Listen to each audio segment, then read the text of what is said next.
Bismillah wassalatu wassalamu ala rasulillah wa ala alihi wa ashabihi wa man walah wa ba'du. Allahumma anfa'na bima 'allamtana wa zidna ilman ya rabbal alamin. Taib, ikhwani fiddin rahimani wa rahimakumullah. Alhamdulillah ta'ala, kembali kita lanjutkan pembahasan kita dari atau merupakan penjelasan syarah dari salah satu matan yang sangat terkenal sekali dalam ilmu usul fiqh, yaitu Al-Waraqat fi Ushulul Fiqh lil Imam Al-Haramain Al-Juwaini rahimahullah Syafi'i rahimahullah ta'ala. Baik, di pertemuan sebelumnya kita sudah membahas tentang aqsamul ilmi, pembagian ilmu, atau dikenal dengan nama maratibu al-idrak, tingkatan-tingkatan pengetahuan. Seseorang mengetahui sesuatu yang lainnya itu memiliki kadar yang berbeda-beda. Kadang kita mengetahui sesuatu dengan kadar yang sempurna, yang tidak ada keraguan sedikit pun. Kadang juga kita mengetahui sesuatu 70% yakin, 30% ragu. Kadang sebaliknya, maka itu yang dikenal dengan nama maratib al-idrak, tingkatan pengetahuan seseorang. Baik. Kemudian sekarang insyaallah taala kita akan masuk ke tingkatan selanjutnya, yaitu adzan wasyak. Jadi antum harus tahu urutan yang tepat. Urutan yang tepat dari maratibu al-ilm adalah urutannya adalah ilmu, kemudian jahlul basit, al-jahlul murakkab, adzan, al-waham, kemudian asyak. Ini berdasarkan tingkat jazimnya, tingkat kekuatannya. Baik. Tasjir ini, bagan yang antum lihat ini merupakan bagan dari kitab Al-Usul min Ilmi Usul. Insyaallah kurang lebih sama penjelasannya. Jadi di sini antum lihat al-ilmu, aqsamul ilmu dibagi menjadi dua berdasarkan butuh kepada nazar dan istidlal apa tidak. Jika tidak butuh kepada nazar atau istidlal dinamakan ilmu daruri. Kalau butuh kepada nazar dan istidlal itu namanya ilmu nazari. Kemudian pengertian ilmu sudah kita bahas kemarin. Kemudian ta'alluqul idrak bil asya' kalati. Keterkaitan kepengetahuan seseorang terhadap benda-benda atau terhadap ilmu pengetahuan itu tingkatannya seperti ini, atau kita katakan maratib al-ilm, tingkatan ilmu. Tingkatan ilmu ada 6. Itu yang pertama ilmu, idraku syai' ma'ala ma huwa alaihi idrakan jaziman. Kemudian jahlul basit, ada mal-idrak bil kulliyah, begitu seterusnya. Sekarang kita sampai di bagian adzan. Bagian adzan, kemudian apa perbedaan antara adzan dengan asyak. Kemudian yang terakhir al-waham, yang paling lemah, itu yang akan kita bahas nanti setelahnya. Baik. Kita mulai. Ta'rifuz zanni wasyak, pengertian zan dan syak. Di mana al-martabah al-adiyah ba'da al-jahlil murakkab min maratibil ilmi wa huwa adh-dhann wasyak. Wadh-dhannu tajwizu amrayni ahaduhuma azharu minal akhar. Wasyakku tajwizu amrayni la maziyyata li ahadihima 'alal akhar. Mana dhann adalah tajwizu amrayn. Tajwiz masdar dari kata jawaza yujawwizu. Memperbolehkan atau pembolehan. Di mana ibahahuna. Pembolehan dua perkara. Salah satu dari kedua itu azhar minal akhar. Lebih jelas dari yang lainnya. Kalau kita ungkap dalam kalimat matematis, maka kita katakan 70 berbanding dengan 70% berbanding dengan 30%.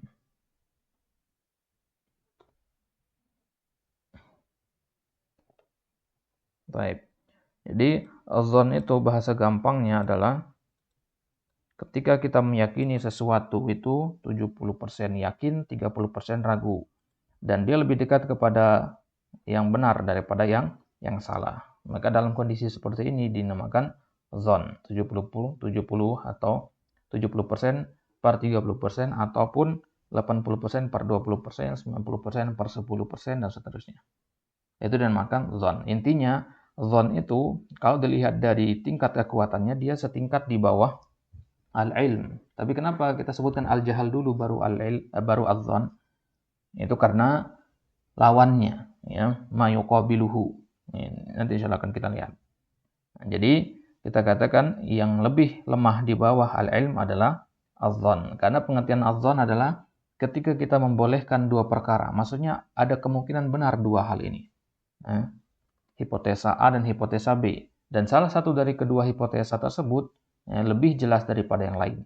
Antum lebih condong kepada yang A daripada yang B. Ya, dan condongnya antum itu 70% berbanding 30%. Nah, ini dinamakan adh-dhon. Wasyakku, kalau syak, lebih lemah lagi dia. Yaitu tajwizu amrain, pembolehan dua hal, yang A dan yang B, la maziyata li ahadihima alal akhar. Tidak ada keistimewaan, tidak ada kelebihan ya, yang satu dari yang lainnya. Ya, al-maziyah artinya keistimewaan. Al-mazaya. Nah, berarti kalau kita presentasekan asyak itu kita katakan 50% berbanding 50%. 50% berbanding 50%. Ini dinamakan asyak. Karena antum nggak bisa merojihkan salah satu dari keduanya. Ya, antum ragu-ragu di sini. Jawaban yang A dengan jawaban yang B sama-sama kuat. Nah, kalau sama-sama kuat itu dinamakan asyak. Taib. Lamma faragal musannifu min ta'rifil ilmi wa bayani aqsami. Tatkala al-musannif yaitu al-Imam Al-Juwaini farago. Faragohna bimana intaha. Selesai. Setelah penulis selesai dari pengertian ilmu dan penjelasan tentang bagian-bagian ilmu, dzakara ma yuqabiluhu. Penulis menyebutkan apa yang berlawanan dengannya. Ya. Apa yang yuqabiluhu, yang berhadapan dengannya. Yang berhadapan dengan al-ilmu. Apa? Wa huwa adh-dhon. Jadi al-ilmu dengan adh-dhon itu benar-benar berada di sisi yang berbeda. It laisa huwa minal ilmi. Karena adh-dhon itu bukan termasuk ilmu. Li'anna al-ilma huwal idrakul jazim. Karena ilmu itu idrakul jazim. Ya, ada jazimnya. Kama taqaddama, sebagaimana sudah kita jelaskan. Wal idraku ghairul jazim la yakhlu min halain. Nah, jadi kalau kita mengetahui sesuatu min ghairil jazim, tidak yakin, maka kondisi tersebut la yakhlu min halain, tidak akan keluar dari dua hal. Tidak akan keluar dari dua keadaan. Baik. Sebelum lanjut di situ, berarti bisa kita katakan ya, tingkat pengetahuan seseorang atau kita kenal dengan nama marotibul idrak.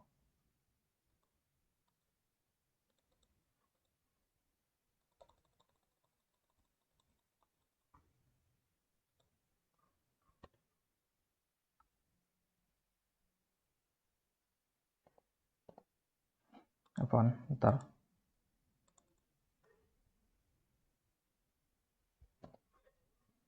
Marotibu al-idrak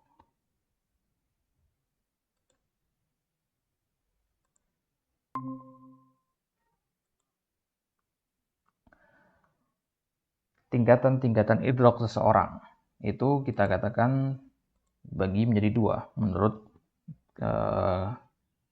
pensyarah di sini ya. Al-jazim wa ghairu al-jazim. Ketika antum mengetahui sesuatu, pengetahuan antum terhadap sesuatu itu kadang dia jazim, kadang dia tidak jazim. Ya. Yang jazim ini yang kita kenal dengan nama al-ilmu. Al-ilmu. Kemudian yang ghairul jazim itu ada dua. Ya. Yang ghairul jazim itu ada dua. Yang pertama kita kenal dengan adh-dhon. Dan yang kedua yaitu asyak. Nah, inilah kenapa tadi dikatakan bahwasanya penulis mengatakan al-ilmu ya, lawan dari al-ilmu adalah adh-dhon karena dia berbeda sisi. Sisi mana maksudnya? Sisi jazim sama tidak jazimnya. Ya. Sisi jazim dan ghairul jazimnya. Kalau antum mengetahui sesuatu dengan jazim, dengan kuat, dengan kokoh, dengan tidak ada keraguan sedikit pun, itulah ilmu. Tapi adzon itu lawannya. Karena adzon itu ada keraguan-keraguan di situ, ada persentase salahnya. Nah, jadi ada bisa kita katakan benar ataupun salah. Tapi kalau ilmu sempurna benar dan salahnya. Baik. Ini namanya maratibu al-idrak berdasarkan pembagian dari saya di sini. Jadi kita membagi maratibul idrak itu dengan pembagian yang bermacam-macam. Baik. Jadi idrak ghairul jazim, pembagian yang ghairul jazim itu tidak akan keluar dari dua kondisi yang kita sebutkan tadi. Ghairul jazim tidak akan keluar dari dua kondisi, adzon dan asyak. Al-awwal an yatasawa al-amron. Kondisi yang pertama yaitu ketika dua perkara itu sama. Apa maksudnya dua perkara? A dan B. Kemungkinan A dan kemungkinan B. Itu maksudnya dua perkara di sini. Yatasawa ini sama. Kedua-duanya sama. Kemungkinan A dan kemungkinan B, dua-duanya sama. Ini kita kenal tadi dengan 50-50. Yang 50-50 dia. Fala yatarajjah ahaduhuma alal akhar. Dan tidak bisa kita merojehkan salah satu dari yang kedua itu kepada yang lainnya. Yang salah satunya nggak bisa kita katakan lebih kuat daripada yang lain. Indal mujawwiz bikasril wawi. Ya, ketika kita ingin mujawiznya, ketika ingin membolehkan salah satu dari keduanya. Ya, ketika kita ingin menyebutkan ya, dominasinya. Ya, dominasi di sini kita artikan.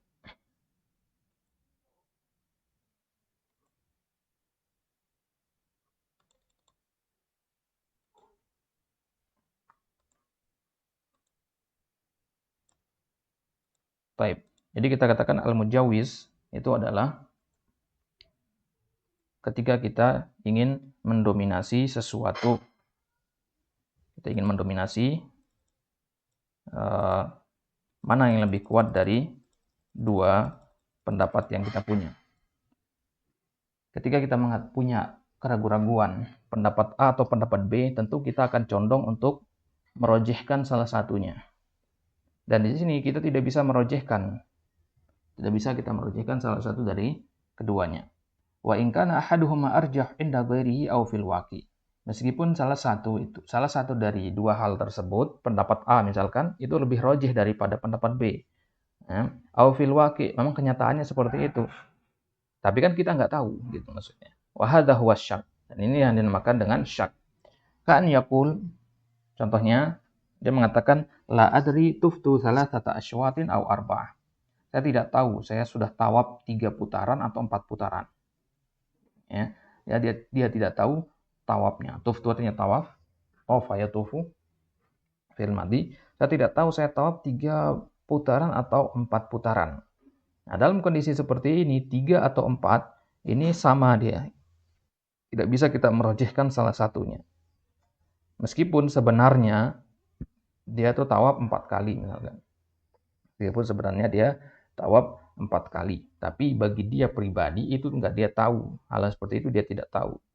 Maka hal yang seperti ini dinamakan asyak, keraguan-raguan karena ketidakmampuan untuk merojehkan, untuk menguatkan salah satu dari dua pendapat.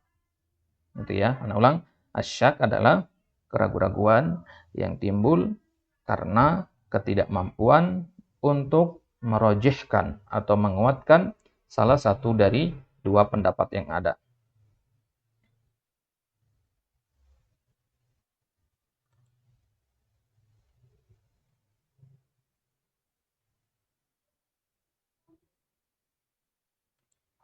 Baik. Asani yang kedua, an yatarajjaha indahu ahadul amrayn alal akhar. Lawan dari yang pertama tadi, kalau yang pertama tadi 50-50, kalau yang ini 70-30. Maksudnya apa? An yatarajjaha indahu ahadul amrayn. Salah satu dari dua pendapat itu rajih. Farrajih dzon. Yang rajih itu dinamakan dzon dan yang marjuh itu dinamakan waham. Ya, yang rajih itu dinamakan dzon, yang marjuh dinamakan waham. Apa itu rajih dan marjuh? Rajih itu yang kuat. Ya, maka dzon itu kita katakan ada dua. Ya, dzon itu ada dua. Yang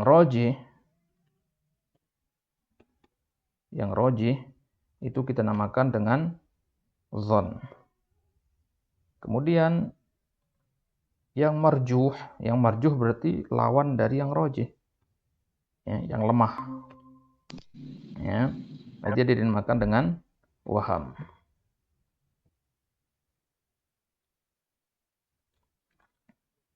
Jadi ini ya. Jadi zon itu kan ada 70/30% tadi. 70% dibanding 30%. Yang 70% itu dinamakan zon atau rojih. Kemudian yang 30%, keraguan-raguan yang 30%, yang lebih dekat kepada yang salah, itu dinamakan waham atau marjuh. Ya, waham atau marjuh.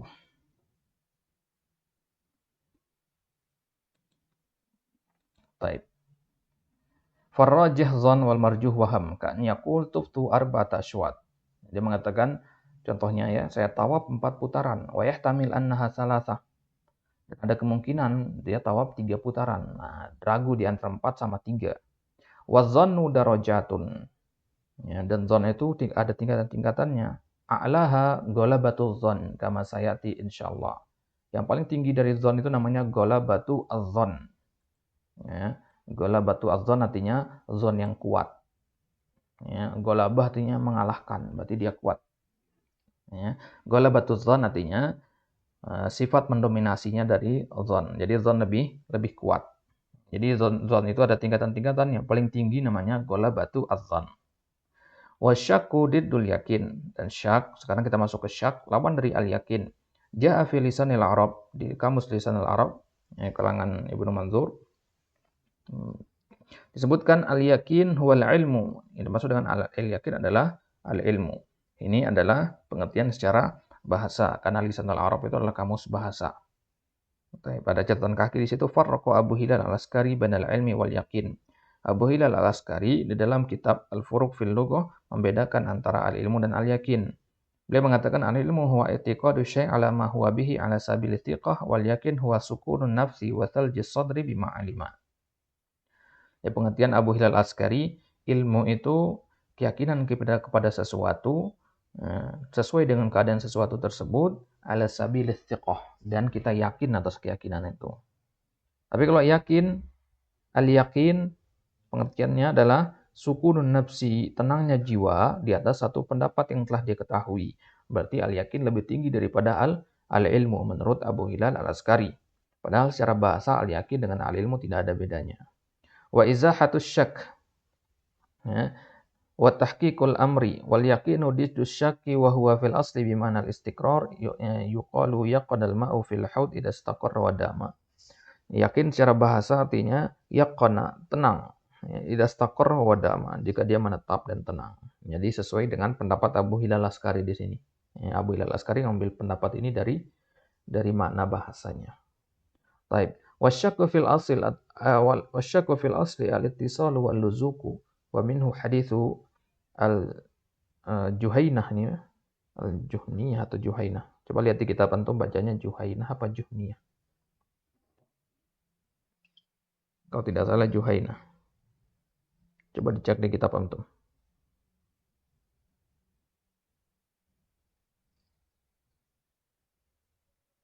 Sudah? Juhniyah, Ustaz. Ada nunnya, Ustaz. Enggak ketukar iya sama nunnya? Enggak di sini, Ustaz.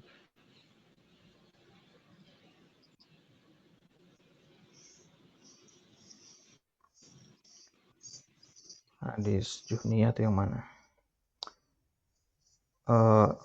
Oh iya. Hadis Juhniyah itu hadis Khawlah maksudnya. Nama lain dari sahabat perempuan ya, sahabiat namanya Juhniyah. Juhaniyah, Juhaniyah. Nama asli beliau adalah Khawlah binti Qais.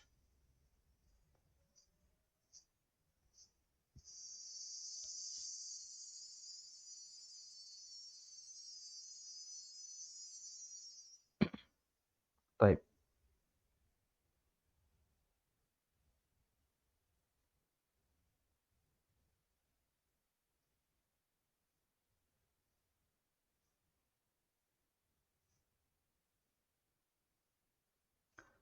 Taib, salah di sini ya. Bukan Juhniyah, Juhainah di sini. Kita sudah lihat ke Sahih Bukhari. Yang benar adalah Juhainah, min haditsil Juhainah. Karena dia ceritanya ada seorang perempuan ya, yang didatangkan kepada Nabi berasal dari kabilah Juhainah. Dan dia dalam keadaan hamil karena zina. Ya, bagaimana cara mensikapinya? Perempuan ini datang kepada Nabi dalam keadaan hamil karena zina, bukan karena pernikahan yang sah.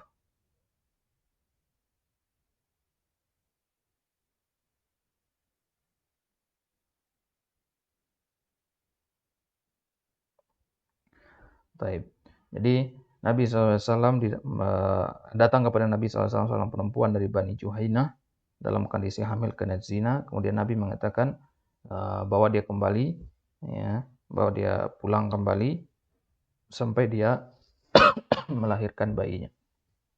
Kemudian lanjutan hadisnya, fa'amara biha Nabiullah sallallahu alaihi wasallam fasyukkat 'alaiha thiyabuha tsumma umira biha farujimat. Ya, di hadis dikatakan fa'amara biha Nabiullah, maka kemudian Nabi SAW memerintahkan dia untuk disyukkat pakaiannya. Apa itu disyukkat? Nah, syakka syukku artinya rekatkan pakaiannya. Karena syak secara bahasa artinya al-ittisal, menempel, al-luzuk, ya. Nah, nempel arti al-luzuk sama ittisal. Nyambung dan menempel. Jadi agar tidak tersingkap auratnya ketika dirajam nanti, maka pasanglah pakaiannya, eratkan pakaiannya. Tsumma umira biha farujimat, ay syuddat 'alaiha wa jumiyat. Ya, ikat pakaiannya agar menempel dengan badannya agar tidak tersingkap. Wa jumiyat, kemudian dikumpulkan pakaiannya. Tidak terbuka lebar maksudnya. Jadi syahidnya di sini adalah di kata syukkat, ya, syakka syukku. Ini penulis ingin menyampaikan makna syak secara bahasa. Tsumma sara hadzal lafdhu yutlaqu 'ala at-taraddud fi syai'ain. Kemudian lafaz ini digunakan oleh orang untuk mengungkapkan at-taraddud fi syai'an, keraguan dalam dua hal. At-taraddud artinya keraguan. Bihaitsu la yamilul qalbu ila ahadihima. Yaitu ketika hati tidak condong kepada salah satu dari keduanya. Sama kuat begitu, enggak condong kepada salah satu.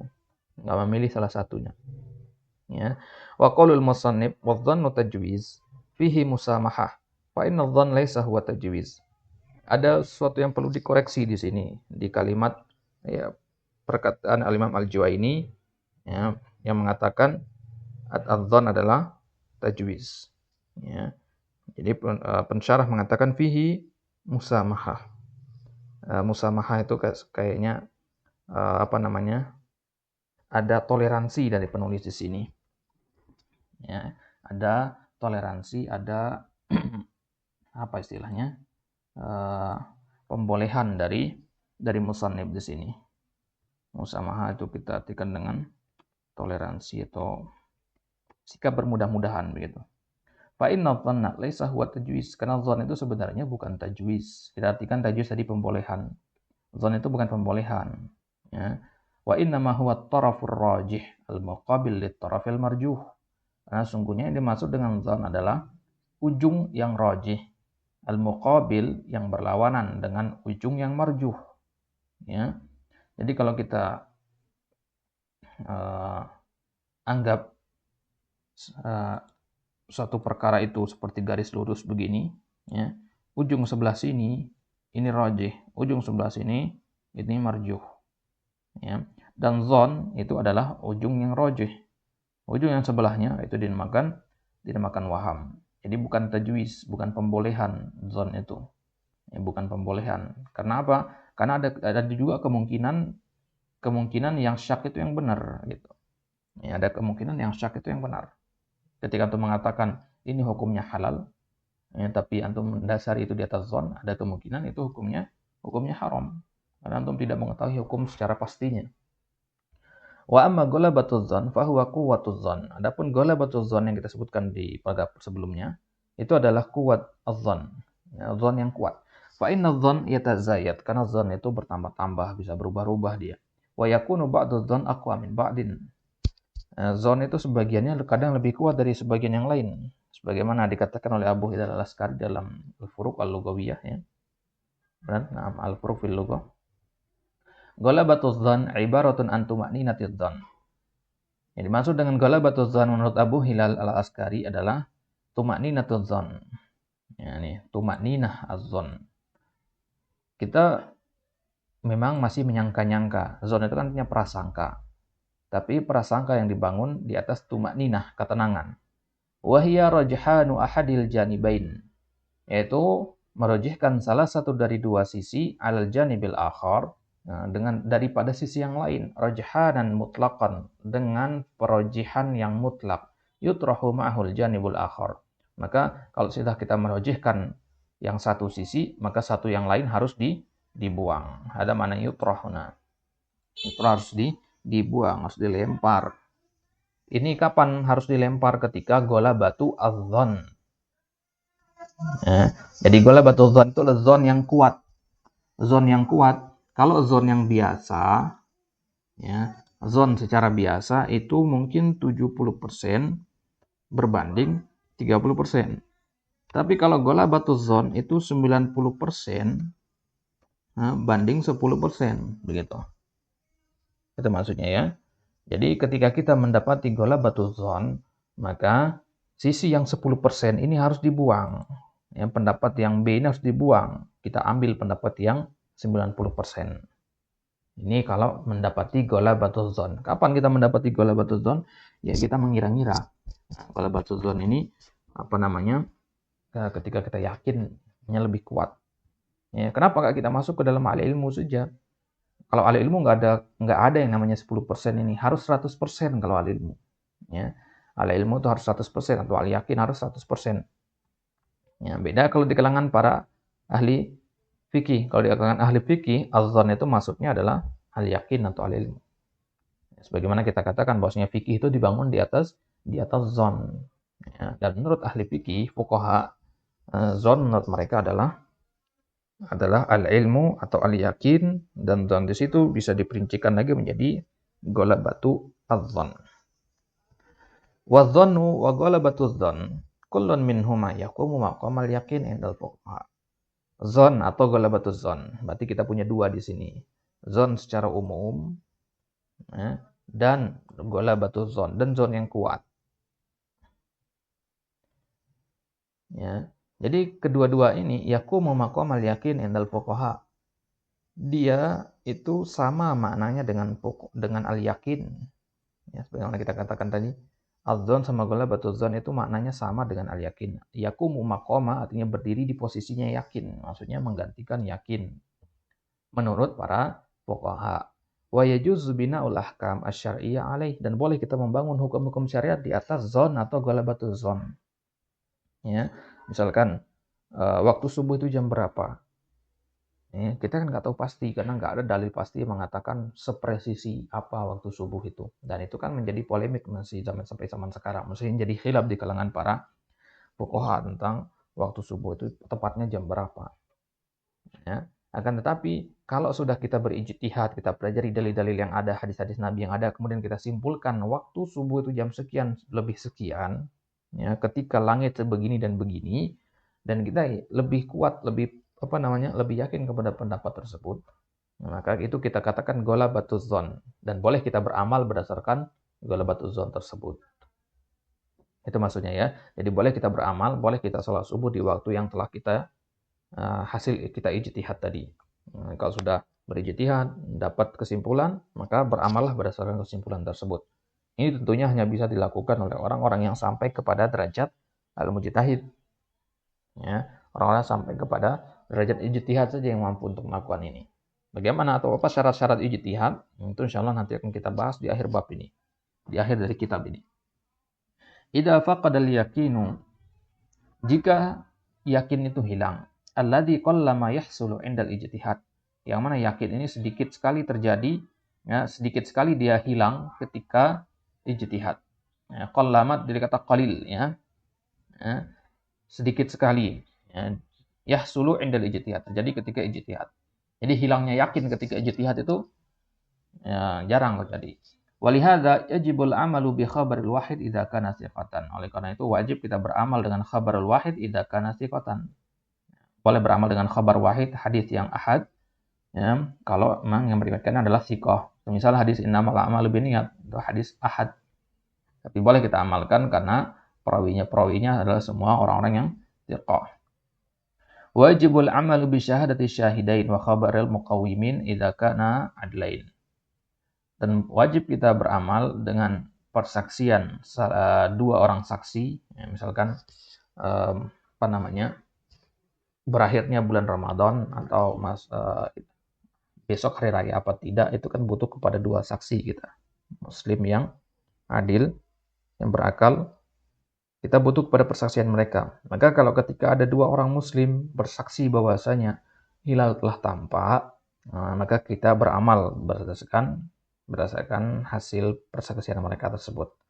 Wa khabaril muqawwimin idza kana adlain. Begitu juga khabar dari al-muqawwimin idza kana adlain. Khabar dari berita dari saksi, dari orang-orang yang ikut dalam peradilan jika keduanya adalah orang yang adil. Wajibu istishabu hukmil hal as-sabiq fi halis syak. Dan wajib istishab hukmul hal, menganggap baik hukum hal as-sabiq fi halis syak, mithlu asyak fil hadithi ba'da taharah.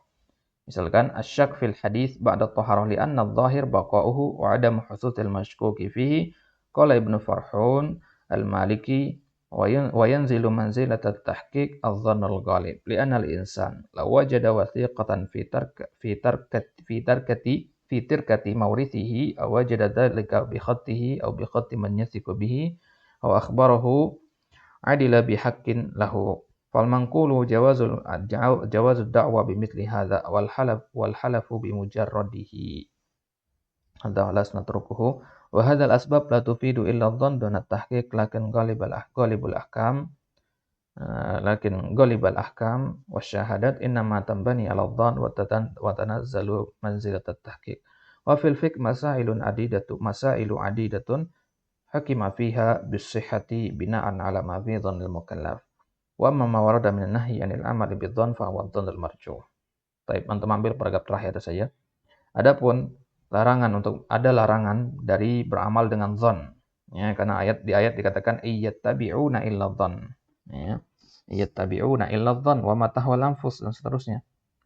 Nah, di situ di ayat itu kita dilarang untuk beramal dengan dzan. Tapi dzan yang di situ adalah yang dimaksud dzan al-marjuh yang 30% tadi. Ya, dzan yang lemah itu maksudnya. Alladzi la yaqumu alaihi dalil, yang tidak ada dalilnya. Bal huwa qa'imun 'alal hawa, tapi berdiri di atas hawa nafsu, wal gharad al mukhalif lisyara', dan tujuan yang berlawanan dengan syariat.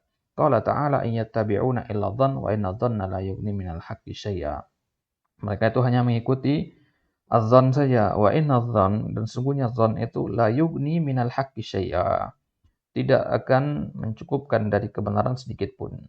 Jadi hak dengan dzan itu bertentangan, tidak ada pengaruh dzan bagi yang hak. Dan dzan yang dimaksudkan dalam ayat ini adalah dzan al-marjuh, bukan dzan secara umum, apalagi ghalabatuz dzan. Ya, ini maksudnya dzan al-marjuh. Jadi ayat ini tidak bisa kita jadikan dalil untuk tidak bolehnya beramal dengan dzan. Kesimpulannya boleh apa tidak beramal dengan dzan? Boleh, bahkan dalam beberapa kondisi fikih itu hukumnya wajib kita beramal dengan dzan. Taib. Ayat yang lain Allah katakan iyattabi'una illa dhanna wa ma tahwal anfus wa laqad ja'ahum mir rabbihimul huda wallahu ta'ala alam. Taib.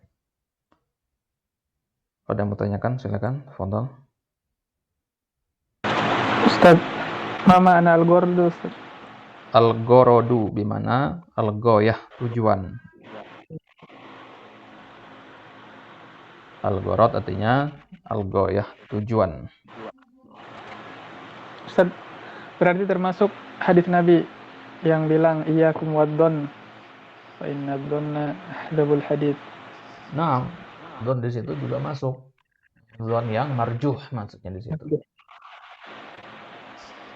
Karena kaidah kita mengatakan dzan itu lahu darajat, punya tingkatan-tingkatan. Kurang tepat kalau kita katakan dzan itu hanya satu. Gitu. Ya, dzan itu bertingkat-tingkat dia. Taib, ada lagi menanyakan? Betul?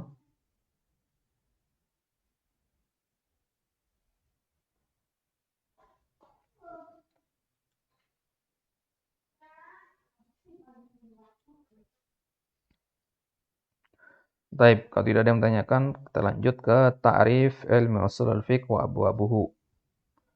Pengertian dari ilmu ushulul fiqh, kita mengenal ilmu ushulul fiqh dan bab-bab yang akan dipelajari dalam ilmu ushulul fiqh. Nah, bukannya sudah selesai kita pembahasan tentang pengertian ilmu ushulul fiqh. Nah, sudah selesai itu penjelasan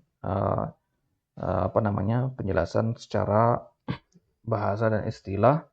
Jika dipotong ya usul apa, fikih apa, itu sudah kita bahas. Sekarang kita lihat secara umum, ya, penjelasan apa itu ilmu usul fikih secara umum. Baik. Wa usulul fiqhi turuquhu ala sabilil ijmal. Ilmu usul fikih itu jalan-jalan atau metode-metode dalam ilmu usul fikih itu menggunakan metode ijmal. Ingat umum, ya. Nggak bisa kita bahas yang perinci-perinci dalam ilmu usul fikih. Di kaidah umum, misalkan antum katakan kullu muskirin fahuwa haram. Semua yang memabukkan itu hukumnya haram. Ya, ini kaidah dalam usul fikih. Satu kaidah dalam usul fikih dan dia bentuknya adalah ijmal, umum. Ya. Dia adalah ijmal. Jadi kita katakan semua yang memabukkan itu adalah haram. Nah, ini kita terapkan kepada permasalahan-permasalahan yang terperinci. Jadi kaidah yang umum itu yang dipelajari dalam ilmu usul fikih. Dan penerapan kaidah yang khusus terperinci itu yang dipelajari dalam ilmu fikih. Jadi di dalam ilmu usul fikih kita mengatakan setiap yang memabukkan itu haram. Dalam ilmu fikih kita mengatakan nabiz hukumnya haram. Air rendaman kurma itu hukumnya haram. Ya. Nah, jadi bisa kita katakan bahwasanya ilmu usulul fiqh itu adalah ilmu yang mengajari antum bagaimana mengolah dalil, ya, menyimpulkan hukum dari suatu dalil. Kemudian ilmu fikih adalah hasil dari kesimpulan antum dalam ilmu usul fikih tadi. Jadi kalau antum melihat dari situ, mana yang lebih mudah berarti? Tentu lebih mudah kita katakan ilmu fikih dibandingkan dengan usul fikih. Kenapa? Karena fikih itu produk, ya, hasil, ya, tinggal antum pelajari saja, tinggal antum baca saja. Ditambah dengan khilaf-khilaf, tambah dengan dalil-dalil. Tapi kalau ilmu usul fikih, bagaimana antum bisa tahu hukum ini halal, hukum ini haram berdasarkan dalil yang ada. Misalkan kita punya dalil, antum pasti yakin, pasti semua sepakat bahwasanya salat hukumnya wajib, salat fardhah ya. Salat 5 waktu hukumnya wajib. Dalilnya apa? Antum tahu dalilnya itu wa aqimus shalah, dan tunaikanlah salat. Nah, dari mana antum dapat kesimpulan salat fardu itu hukumnya wajib? Berdasarkan dalil wa aqimus shalah. Jadi kita mencari apa korelasi antara dalil tersebut dengan hukum dari sesuatu atau hukum dari suatu ibadah. Wa kaifiyatul istidlal biha, dan bagaimana kita beristidlal dengan dalil-dalil tadi, ya, dengan metode-metode tadi. Wa abwabu usul fiqh, dan bab-bab apa saja yang akan kita pelajari nanti setelah bab ini. Ya. Jadi yang kita sudah bahas di pertemuan-pertemuan sebelumnya ini itu hanya ringkasan saja sebenarnya ya. Baik, karena sekarang kita akan mulai masuk kepada bab-bab dalam ilmu usul fikih. Apa saja bab-bab dalam ilmu usul fikih? Yang pertama aqsamul kalam. Aqsamul kalam, pembagian kalam menurut al-usuliyin tentunya. Kalau menurut an-nuhat, an-nahwiyin tentu beda lagi. Wal amru wan nahyu, apa itu al-amr, apa itu an-nahyu, al-am wal khas, wal mujmal wal mubayyan, wal zahir wal muawwal, wal af'al, an-nasih wal mansukh, al-ijma', al-akhbar, al-qiyas, al-hadar wal ibahah, tartibul adillah, istishabul hal, sifatul mufti wal mustafti, wa ahkamul mujtahidin. Ini semua yang akan dibahas dalam usul fiqh. Ini adalah pembahasan yang pokok dalam usul fikih. Yang pasti ada dalam semua kitab usul fikih. Hadza huwa ta'rifus tsani di usul fiqh. Ini pengertian yang kedua untuk ilmu usul fiqh. Wa huwa bi'tibarihi laqaban li hadzal fan. Bi'tibarihi laqaban, berdasarkan bahwasanya nama usul fiqh itu kita gunakan untuk menggelari suatu cabang ilmu tertentu. Wa qad taqaddama ta'rifu bi'tibari mufradaihi.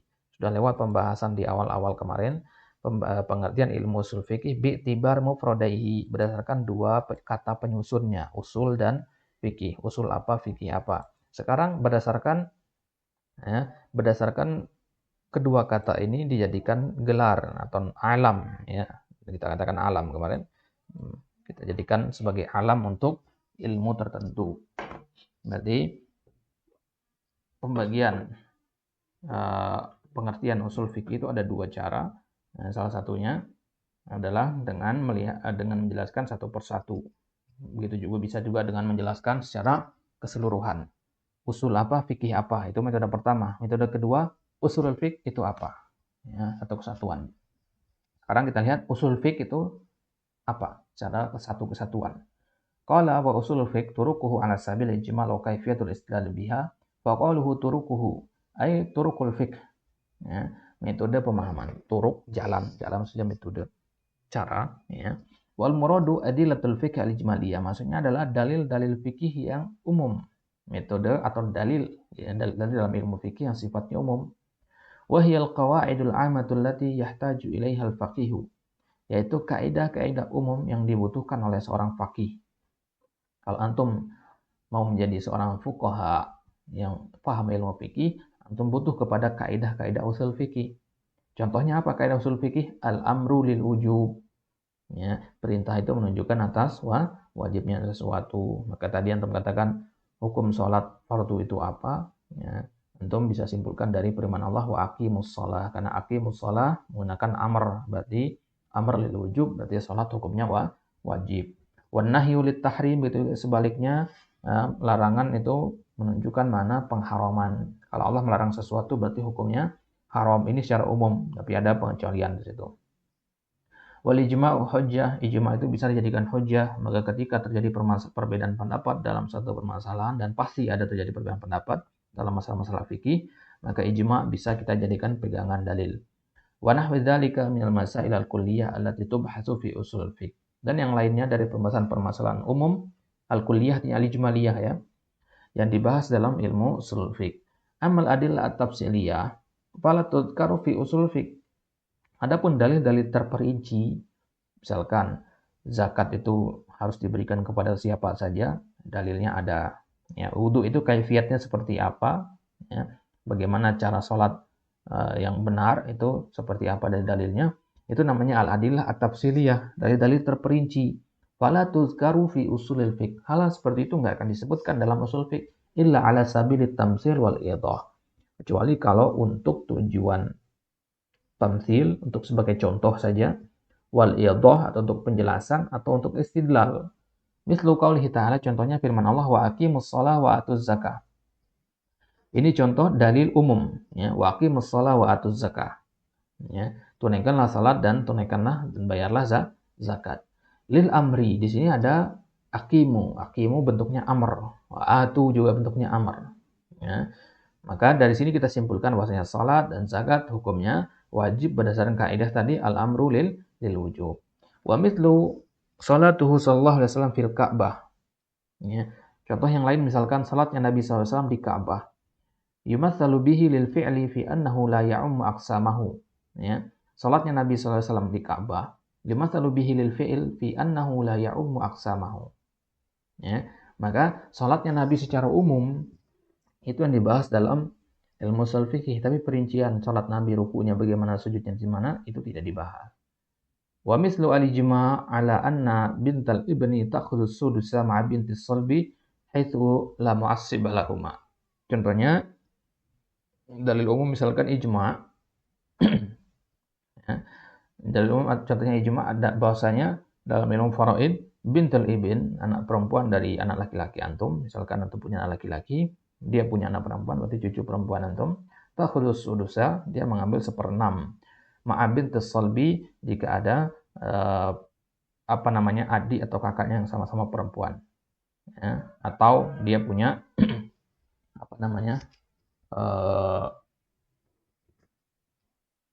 benar, ma'abin tersolbi artinya syakikohnya, dia punya kakak perempuan atau adik perempuan kandung, haitsu la mu'assiba lahuma, ya, ketika tidak ada mu'assibnya, ta'sibnya.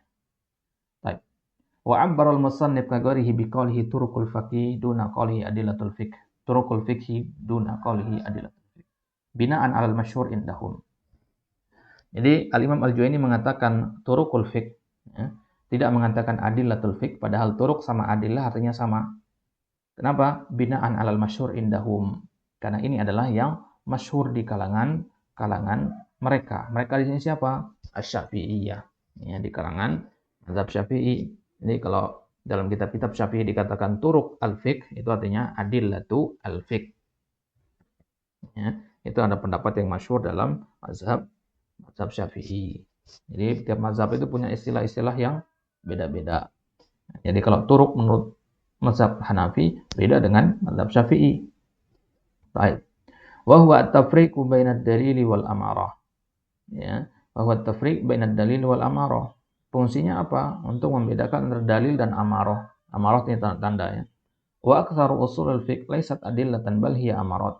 Dan mayoritas dari ilmu usul fikih, ya, dari dalil dalam ilmu usul fikih, laysat adillah, bukan dalil bentuknya, akan tapi hanya sekedar tanda saja, gejala saja gitu.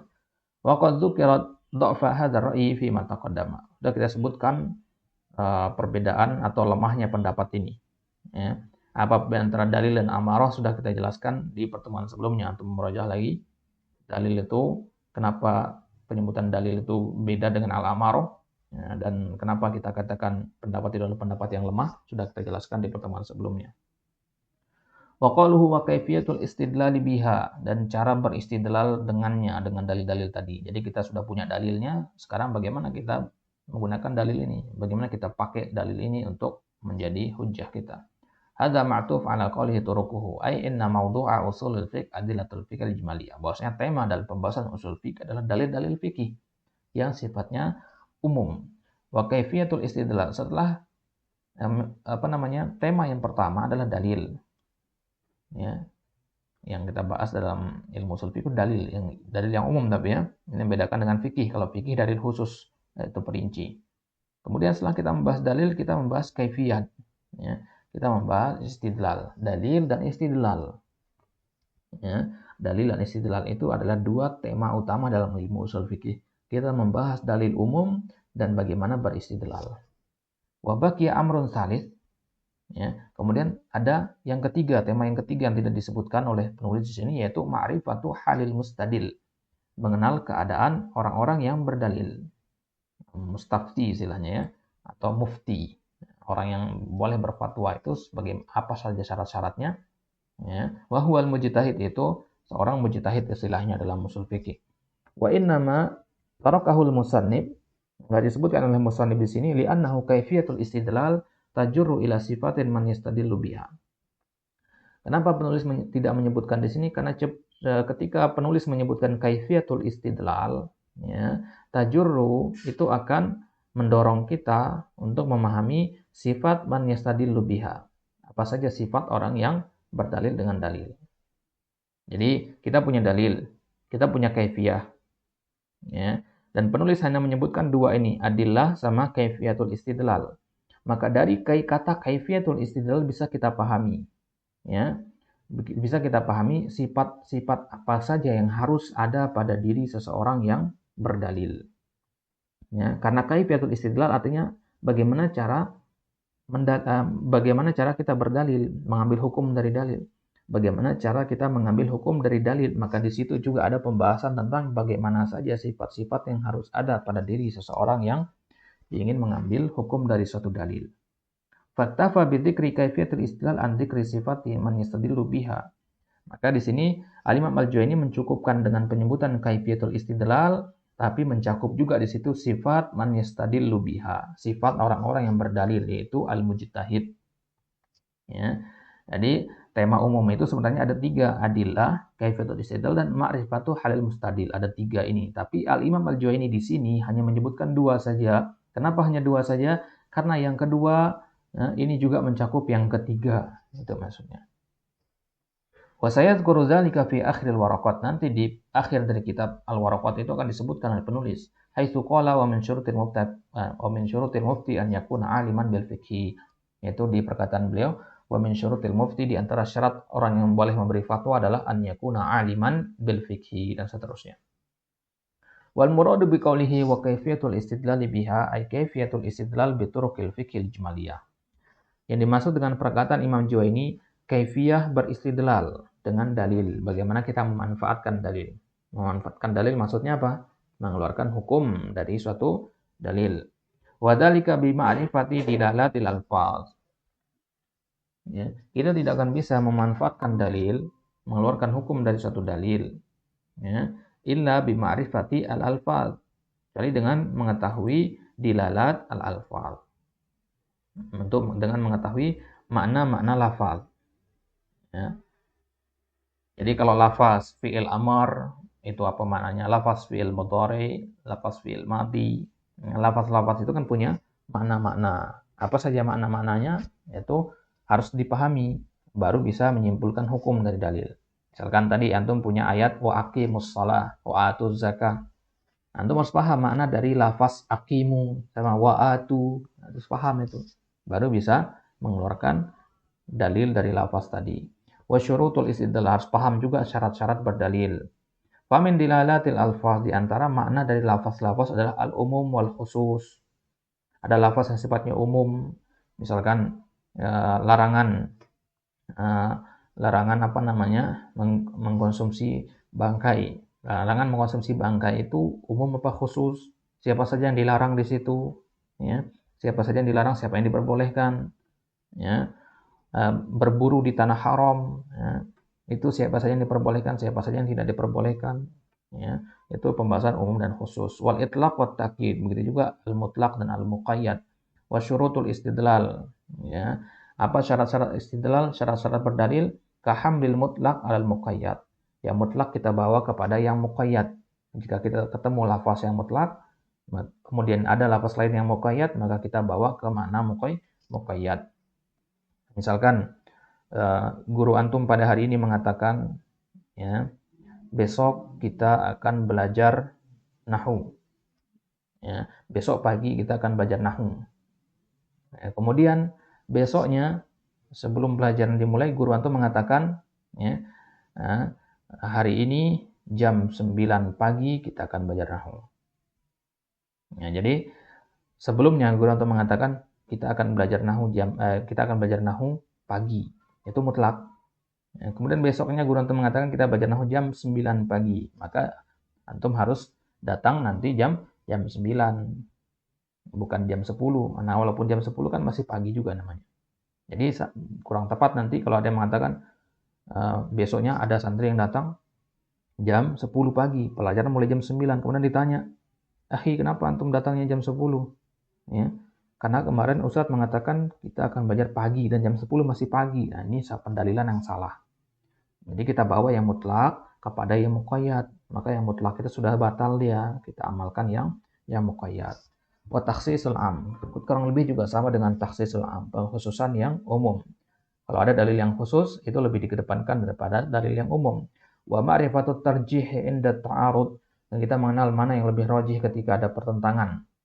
Ya, antara satu dalil, lafaz yang ini mengatakan halal, lafaz yang ini mengatakan haram, bagaimana merajihkan salah satu dari keduanya. Wa nahwi dzalika mimma yubhatsu fi usul fiqh, dan hal-hal yang lain yang akan dibahas di sini. Tsumma dzakara al-musannif al-abwab allati tadammanaha usul fiqh. Kemudian penulis Al-Imam Al-Juwayni menyebutkan bab-bab yang dikandung oleh ilmu usul fiqh li ajli an yunashshital qari'a wa yasta'id laha. Tujuannya kenapa disebutkan bab-babnya adalah untuk mentasji', untuk memotivasi para pembaca, yaitu kita para penuntut ilmu, wa yasta'id laha, dan agar kita bersiap-siap untuk membahas pembahasan akan yang beliau sampaikan. Walam yadhkur al-mutlaq wal muqayyad li annahu sayadhkuruhuma fil kalami al-am wal khas lil munasabati bainahuma. Dan penulis tidak menyebutkan al-mutlaq dan muqayyad di sini karena beliau akan menyebutkan nanti dalam pembahasan tentang al-am wal khas, karena ada kesesuaian antara al-am dan khas dengan mutlaq dan muqayyad. Baik. Tadi kita katakan bab yang pertama dalam usul fikih adalah tentang al-kalam. Hingga kita mulai dengan aqsamul kalam bi'tibari tarkibihi. Pembagian kalam berdasarkan penyusunnya. Fa amma aqsamul kalam fa aqallu ma yatarakkabu minhul kalam isman. Ini dalam pembahasan nahwu, ya, dalam pembahasan lughah. Adapun pembagian kalam, minimal kalam itu terdiri dari 2 isim, ya. Terdiri dari 2 isim. Misalkan kitabuhu, ya, kitab isim, hu isim. Ini minimal. Aw ismun wa fi'lun, atau satu isim satu fi'il. Ja'a Muhammadun misalkan. Aw fi'lun wa harfun, aw ismun wa harfun. Yu'na ahlul usul bimabahithil kalam wa aqsamihi. Para ahli usul, al-usuliyin, itu mereka punya konsen, ya. Mereka memperhatikan permasalahan kalam dan pembagian kalam. Wahya mabahitsu nahwiyatun wa balagiyatun. Ini perhatikan, pembahasan kalam ini pembahasan nahwu, wa balagiyah, pembahasan balaghah juga. Jadi kita akan menyerempet dikit ke nahwu di sini. Wa dzalika li'annaha hiyal madkhal ila usul fikih. Kenapa? Karena pembahasan kalam dan pembagiannya, pembahasan nahwu itu adalah pintu untuk masuk kepada usul fiqh. Ya, di sini bisa Antum lihat pentingnya ilmu nahwu itu. Karena ilmu-ilmu yang lain untuk bisa masuk ke sana harus punya nahwu dulu Antum, terutama usul fikih. Usul fikih itu sangat butuh sekali kepada nahwu. Ya. Jadi tidak akan bisa paham dengan sempurna Antum ilmu usul fikih kalau nahwunya tidak. Haitsu innal usul ya'tamidu 'alal kitabi was sunnah. Kenapa kita katakan seperti itu? Kenapa kita katakan nahwu itu adalah madkhal kepada usul fikih? Karena usul fikih itu bergantung atau bersandar kepada Al-Qur'an dan Sunnah. Wal istidlalu bihima, dan berdalil dengan Al-Qur'an dan Sunnah, mutawaqqifun. Ya, berdalil dengan Al-Qur'an dan Sunnah, mutawaqqifun ala ma'rifatil lughatil arabiyyah, bergantung kepada pemahaman bahasa Arab. Antum nggak bisa paham Al-Quran dan Sunnah kalau nggak paham bahasa Arab, gitu maksudnya. Li'annahuma bilisanin arabiyyin mubin, karena Al-Quran dan Sunnah itu dengan bahasa Arab yang mubin. Wa man la yariful lughah la yumkinuhu istinbatul ahkam minal kitabi was sunnah istinbatan sahihan. Barang siapa tidak mengenal bahasa Arab, maka dia tidak mungkin bisa beristinbat, tidak mungkin bisa mengambil hukum, menghasilkan suatu hukum dari Al-Quran dan Sunnah dengan istinbat yang sahih. Ya, nggak mungkin dia bisa mengambil hukum itu. Nah, jadi usul fikih itu dibangun di atas Al-Quran dan Sunnah. Dan Al-Quran dan Sunnah itu tidak bisa dipahami kecuali dengan memahami bahasa Arab. Dan memahami bahasa Arab itu dengan apa? Dengan ilmu alat. Salah satunya adalah ilmu nahwu. Jadi intinya tidak paham ilmu nahwu, tidak paham bahasa Arab. Tidak paham bahasa Arab, tidak paham Alkitab dan Sunnah. Tidak paham kitab dan Sunnah, tidak paham ilmu usulul fiqh. Wal kalamu lughatan al-lafdzul mawdu'u li ma'nan. Kalam secara bahasa adalah lafaz yang dibuat atau dibentuk tujuannya untuk suatu makna, ada tujuannya, baru dinamakan kalam.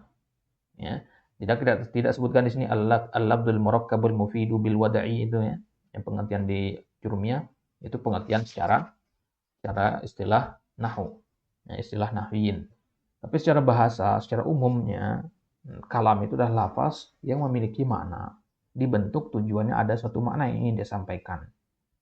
Ya, kalau mengatakan bla bla bla bla bla bla nggak ada maknanya, ya itu bukan kalam secara bahasa. Wastilahan al-lafdzul mufid, secara istilah kalam adalah al-lafdzul mufid. Mitlu Allahu Rabbuna wa Muhammadun sallallahu alaihi wasallam nabiyuna. Walam yadhkurul musannifu ta'rif al-kalam, bal iktafa bi aqalli ma yatarakkabu minhu. Al-Imam Al-Juwaini tidak menyebutkan pengertian kalam di sini karena ini hanya dari pensyarah ini ya. Ini dari pensyarah, tapi di matannya tidak disebutkan. Imam Al-Juwaini hanya mencukupkan dengan penyebutan bahwasanya kalam itu terdiri dari minimal dua isim tadi. Fadzakara anna aqalla ma yatarakkabu minhul kalam. Imam Al-Juwaini menyebutkan minimal penyusun kalam itu dua isim sebagaimana dicontohkan. Kama musila, sebagaimana contohnya Allahu Rabbuna. Aw ism wa fi'il mithlu ja'al haq wa zahaqal batil fa hadha fi'il wa fa'il wa mithlu qudiyal amru fi'il wa naibul fa'il aw fi'il wa harf mithlu maqama aw walam yakum wa hadha athbatahu qaumun minhum al-musannif. Ini yang ditetapkan oleh kaum, segolongan ahli bahasa, di antaranya adalah penulis sendiri. Falam yu'addu ad-dhamira fi qama wa lam yakum ar-raji' ila zaid matalan lam ya'udduhu kalimatan li'adami dhuhurihi wa wujudihi. Karena dia perkataan lam yakum, ini kita bahas lam yakum ya. Lam yakum ini dihitung dua sama Imam Juwaini. Kenapa dihitung dua? Ya, kenapa dihitung dua? Karena Imam Juwaini termasuk ahli bahasa, termasuk ulama yang memegang pendapat bahwasanya domir yang tersembunyi di kata yakum dhamir mustatir. huwa, ya, dhamir mustatir itu dianggap tidak ada, tidak dihitung sama beliau. Tapi kalau Ibnu Malik, ya, itu menghitung. Jadi ini 3 ini hitungannya. Lam yakum, lam huwa yakum. Nah, itu kalau Ibnu Malik. Tapi kalau Imam Al-Juwaini, ya, dia memegang pendapat yang mengatakan kalau tidak tampak dhamirnya, maka dia tidak dihitung. Wa addahu an-nahwiyun kalimatan. Para ahli nahwu kebanyakan menghitung dia. Kalau dalam nahwu dihitung dia, ya. Li'annahu fi hukmil malfuz al-mawjud. Karena dia sama hukumnya dengan hukum yang dilafazkan. Sesuatu yang dilafazkan berarti sesuatu yang maujud. Jadi dianggap ada oleh ahli nahwu. Jadi kalau kita ngomong masalah nahwu, lam yakum ini dihitung 3. Kalau kita ngomong dalam usul fikih, lam yakum dihitung 2. Gitu ya. Lam yakum ini ada 2. Begitu ya sama dengan maqoma. Maqoma itu dihitung 2 dalam usul fikih, dihitung 3 dalam fikih. Dalam nahwu. Wa tatawaqqaful fa'idatu al-kalamiyatu alaihi wa huwa dhamirun mustatir kasabit wa qawluhu aw ismun wa harfun hadafin nida mithlu ya Allah. Contohnya kalau ada 2 isim, ada 1 isim dan 1 huruf, contohnya ya Allah, ini dianggap satu kalam. Wa hadza fihi nadhar, dan menganggap kata ya Allah ini sebagai kalam ini ada nadhar di sini. Ya, perlu dipikirkan lagi. Li'annal kalama huwal muqaddar minal fi'li wa fa'ilihi. Karena kalam itu adalah al-muqaddar minal fi'il wa fa'ilihi. Berbentuk fi'il dan fa'il. Li'anna taqdirahu ad'ullaha. Jadi ada yang muqaddar di sini, ya. Al-muqaddar di sini ya Allah itu kan bentuknya nida, dan nida itu didahului oleh fi'il dan fa'il yang muqaddar. Jadi takdirnya yang muqaddar itu adalah ad'u. Ya, artinya aku menyeru. Ad'ullaha fi'lan fa'il. Ya, berarti lebih dari 2. Karena dia muqaddar di sini. Ya, ad'ullaha. Jadi ya ini antum ganti dengan kata ad'u. Ya, huruf ya nida itu boleh dibaca muqaddarnya adalah kata ad'u, saya menyeru. Ad'ullah. Ketika antum mengatakan ya Allah, artinya ad'ullaha. Ketika antum mengatakan ya Ar-Rahman, ya ad'u Ar-Rahman. Ya, dan seterusnya. Baik. Wa harfun nida naib anhu, dan harfun nida ini hanya sebagai huruf nida ya tadi itu hanya pengganti dari kata ad'u. Ya. Fa yarji'u dzalika ila suratil ismi ma'al fi'il. Kalau begitu berubah bentuk dan menjadi isim dan fi'il. Ya, bukan menjadi isim dan huruf lagi. Baik. Wa ghardul musannif wa ghairihi minal usuliyyin.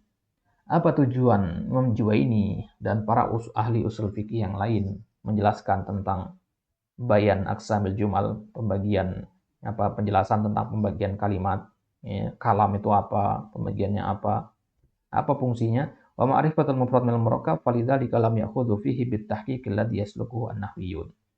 Ya. Tapi tujuan dari musannif di sini kenapa membagi pembagian ini untuk menjelaskan bahwasanya jumlah itu bisa dibagi-bagi, ya. Wa ma'rifatul mufrad minal murakkab, kita harus paham bahwasanya mufrad itu beda dengan murakkab. Falidzalika lam ya'khudhu fihi bitahqiq alladhi yasluquhu an-nahwiyyun. Oleh karena itu makanya di sini Al-Imam Al-Juwaini tidak memegang pendapat ahli nahwu, ya, karena beliau berbicara di sini sebagai kapasitas sebagai seorang usuliyin. Wal kalamu jam'u kalimah wa hiya ismun wa fi'lun wa harfun wa wajhul hasr fi thalathah anal kalimah imma an tadulla ala ma'nan fi nafsiha aw la. Dan di sini kalau antum mengatakan bahwasanya kalam itu ada 3 isim, fi'il dan huruf, ini ada namanya wajhul hasr, pembatasan bahwasanya kalam tidak akan keluar kecuali dari 3 ini, isim, fi'il dan huruf. Anal kalimah imma an tadulla ala ma'nan fi nafsiha. Satu kata itu menunjukkan makna dari zatnya, berdiri sendirinya dia atau tidak. Fa illam tadul ala ma'na fi nafsiha bal fi ghairiha fa hiyal harf. Kalau dia tidak menunjukkan makna pada dirinya sendiri tapi dengan yang lainnya, maka itu dinamakan huruf. Ya. Jadi kalam itu ada 3 untuk katakan. Ya, isim, fi'il dan huruf. Isim itu dia menunjukkan makna dari katanya sendiri, Muhammadun. Apa yang antum paham dari kata Muhammadun? Maknanya apa? Seorang laki-laki namanya Muhammad, jumlahnya 1 saja. Itu antum pahami. Begitu juga fi'il. Dia dari kata fi'il itu sendiri bisa antum pahami maknanya. Zahaba, qara'a. Dari kata zahaba antum paham maknanya Perbuatan itu telah terjadi, pelakunya satu orang. Ya, perbuatannya adalah pergi. Itu mana-mana yang antum tahu. Dari kata itu sendiri antum tahunya. Tapi kalau harf, nggak seperti itu, tidak sama dengan isim dan fi'il. Oleh karena itu makanya dikatakan dalam jurumnya, harfun ja'a lima'nan, yang memiliki makna. Karena huruf itu dia tidak akan memiliki makna illa ma'agirihi, kecuali dia bergandengan dengan isim atau fi'il. Itu maksudnya. Contohnya, at-tullabu fil fasli. Ya, at-tullabu fil fasli. Wa indalat ala ma'nan fi nafsiha wa asy'arat hayataha bi zamanin fahiyal fi'l. Ya. Kalau kita paham dari kalimat ini, at-tullabu fil fasl, ya, dia menunjukkan atas hay'ah, ya, bi zamanin, keterkaitannya dengan waktu terjadinya perbuatan, maka itu adalah fi'il. Jadi kalau dari kalimat kita paham itu adalah menunjukkan zaman, ya, akan telah pergi, sedang pergi, akan pergi, itu kan menunjukkan waktu. Kalau menunjukkan waktu berarti fi'il. Wa illam tash'ur hayatah bil zaman. Kalau tidak menunjukkan waktu berarti dia adalah isim. Nah, ini tentu pembahasan seperti ini antum sudah paham insyaallah dalam berulang-ulang antum paham pelajari di nahwu. Wal asma' wal af'al wal huruf tamassul hajatu ila ma'rifatiha. Isim dan fi'il serta huruf itu sangat penting untuk diketahui. Tamassul hajah artinya sangat penting. Nah, ini antum nggak bisa artikan secara perkata ini ya, maknanya akan kacau nanti. Tamassul hajatnya ya sangat penting, sangat dibutuh kita untuk mengetahuinya. Fa innal asma'a minan nadharah al-usuliyah thalathati anwa. Karena kalau isim ditinjau dari usul itu ada 3 macam. Ma yufidul umum, yang memiliki makna umum. Contohnya isim-isim mausul, alladhi, yang. Kata yang itu kan bisa laki-laki, bisa perempuan, bisa jamak, bisa mufrad dan seterusnya. Wan nakirah fi siyaqin nafi, itu juga kata-kata nakirah fi siyaqin nafi dalam konteks nafi. Nah, misalkan kita mengatakan la ilaha, ya. La ilaha itu nakirah fi siyaqin nafi namanya. Nakirah, ya, bentuknya nakirah. La ilaha, ilaha itu nakirah kan nggak ada alif lamnya. Kemudian ada la dalam konteks nafi. Maka nakirah fi siyaqin nafi tufidul umum. Ini kaidah antum catat ya. Nakirah fi siyaqin nafi tufidu al-umum. Nakirah dalam kondisi penafian, dalam kondisi kalimat negatif itu memiliki mana umum. Ya. Maka dikatakan di ayat la ta'budu min dunillahi syai'a. Jangan sembah selain Allah syai'a, sesuatu apapun. Syai'a di situ nakirah berarti mencakup segala hal, umum bentuknya. Dan dalam konteks kalimat negatif. Kemudian isim yang kedua ma yufidul itlaq, memiliki makna mutlak. Kan nakirah fi siyaqil itsbat. Contohnya nakirah dalam konteks kalimat positif, lawan dari yang pertama tadi. Contohnya misalkan ya, akaltu syai'an. Ya, akaltu syai'an, saya memakan sesuatu. Itu mutlak. Ya, sesuatu di situ mutlak. Mutlaknya kemana? Ke segala hal yang bisa dimakan tentunya. Ya, batu, kayu nggak masuk di situ berarti. Tapi hal-hal yang ma'ruf bisa dimakan. Yang ketiga, ma'yufidul khusus, yang memiliki makna khusus. Kal a'lam, contohnya al-a'lam. Al-a'lam itu nama-nama orang, nama-nama benda, itu memiliki makna khusus. Kalau dikatakan Muhammad, maka Zaid dan Umar tidak masuk di situ. Pergilah wahai Muhammad, maka Zaid dan Umar, Fatimah, Hindun tidak masuk ke situ. Itu namanya yang dimaksud dengan mayufidu al-khusus. Berarti di sini ada 3, ya, mana dari isim itu ada 3 dalam ilmu usul, ya, yang memiliki makna umum, yang memiliki makna mutlak, yang memiliki makna khusus. Wa tafsiru dzalika ya'ti fi mahallihi insyaallah. Dan perincian dari 3 hal ini, umum apa, itlaq apa, khusus apa, akan datang di makanihi insyaallah. Wa kadza ma yata'allaqu bil fi'il, begitu juga yang ada kaitannya dengan fi'il.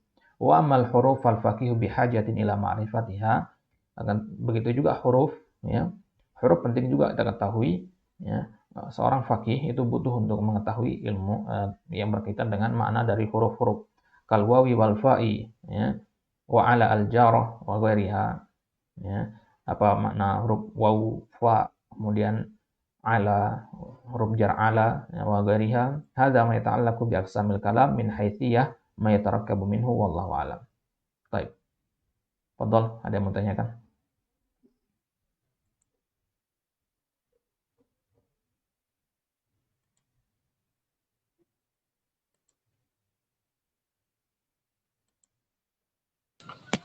Bismillah, Ustaz. Mana Ustaz?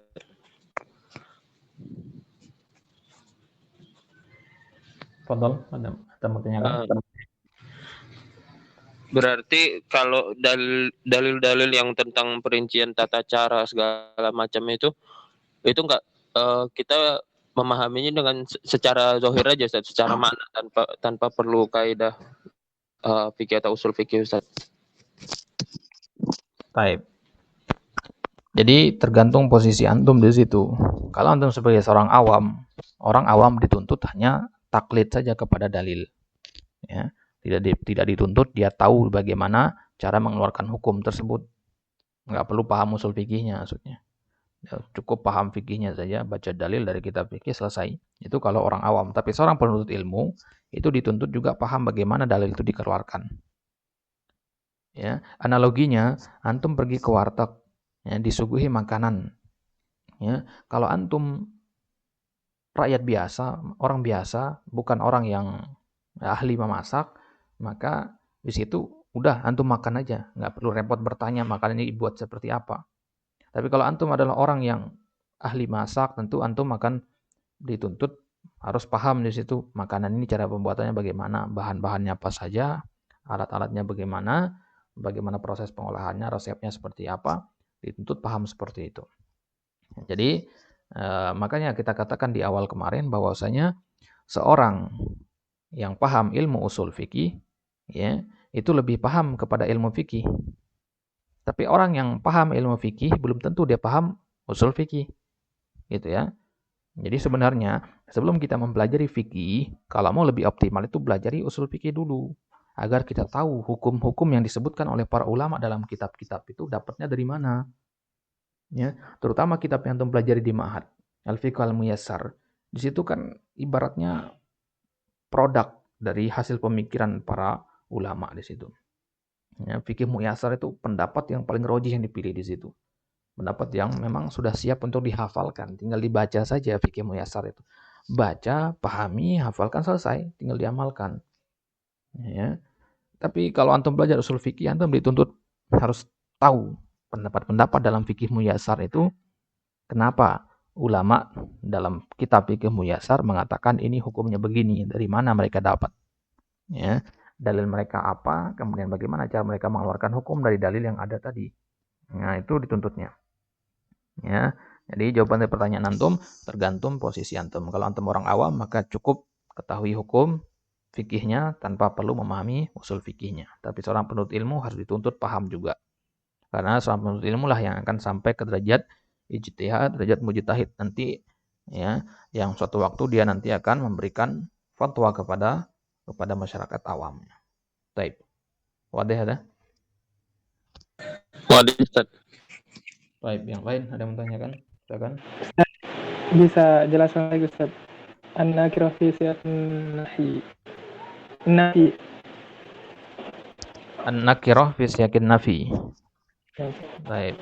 Di an-nakirah fi siyaqin nafi tufidul umum. Kata-kata yang bentuknya nakirah atau paham nakirah ya. Salah satunya adalah yang enggak ada alif lamnya. Dalam konteks nafi, dalam konteks kalimat negatif, nafi itu artinya kalimat negatif. Kalau ada kata yang nakirah dalam konteks kalimat negatif, maka dia memiliki mana umum. Ya. Misalkan kita lihat dalam Al-Quran, banyak dalam Al-Quran. An-nakirah fi siyaqin nafi, contohnya apa? Kalau la ilaha itu Ustaz. Nah, boleh. Yang dalam Al-Quran, coba cari dalam Al-Quran. Fala taj'alu lillahi andada. Atau wa'budullaha wa la tusyriku bihi syai'a. Ya. Wa'budullaha wa la tusyriku bihi syai'a. Baik, perhatikan. Wa'budullaha wa la tusyriku bihi syai'a. Nah, di kalimat ini mana yang bentuknya nakirah di sini?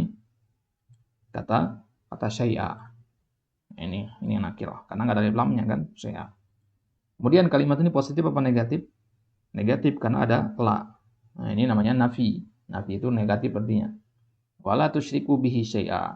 Maka maknanya di sini adalah jangan kalian mensekutukan Allah dengan sesuatu apapun. La malakun muqarrabun wala nabiyyun mursalun wala waliyun min auliyaillah wala salihun minas salihin dan seterusnya. Ya. Jadi mencakup segala sesuatu di sini syai'an. Wala tusyriku bihi syai'an. Jangan sekutukan dengan sesuatu apapun umum bentuknya. Karena di sini kaidahnya mengatakan nakirah dalam konteks kalimat negatif memiliki makna umum. Jelas ini? Jelas. Baik. Kemudian yang kedua itu nakirah fi siyaqil isbat.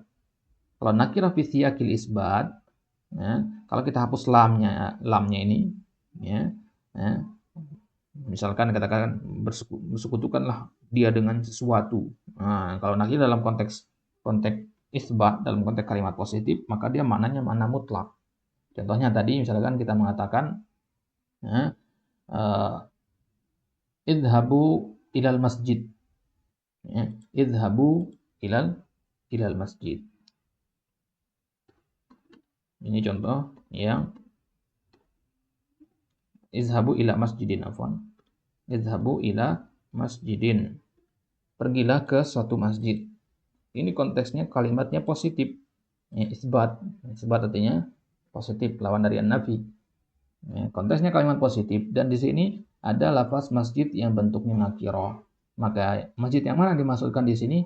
Masjid yang mutlak. Boleh mana saja, yang penting masjid. Nah, sekarang penting kita tahu masjid secara bahasa apa. Ya, maudi'u as-sujud, tempat orang bersujud, maka semua tempat bersujud boleh antum datangi untuk menunaikan perintah ini. Idhabu ila masjid. Jadi mau pergi ke Masjid Baitur Rahman, Masjid Al-Falah, Masjid An-Nur, Masjid Al-Furqan dan seterusnya boleh. Ya, karena mutlak. Itu namanya mutlak. Idhabu ila masjid. Baik, berarti isim di sini, isim yang nakirah di sini yaitu kata masjid memiliki makna mutlak, mutlakul masjid, semua tempat yang orang gunakan untuk bersujud.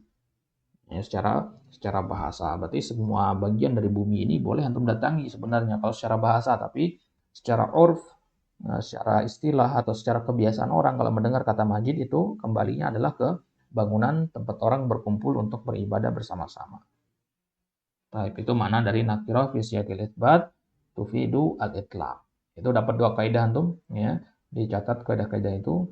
Kaidah yang ketiga tadi ya, al-a'lam tufidu al-khusus. Baik.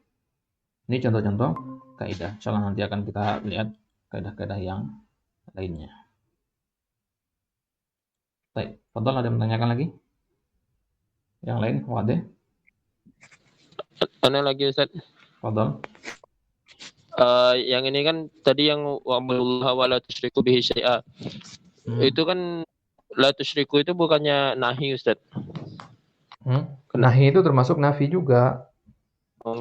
Jadi yang dimaksud dengan kalimat negatif itu adalah yang ada mana tidak atau jangan. Nah, itu nafi namanya. Dan cara gampangnya, kalau antum ketemu la, ya, entah dia nafi atau nahiyah sama saja. Ya.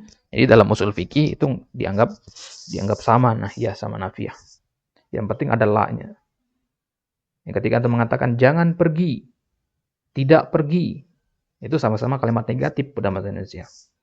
Nah, dalam usul fikih juga dikatakan seperti itu. Baik. Ada lagi yang tanyakan?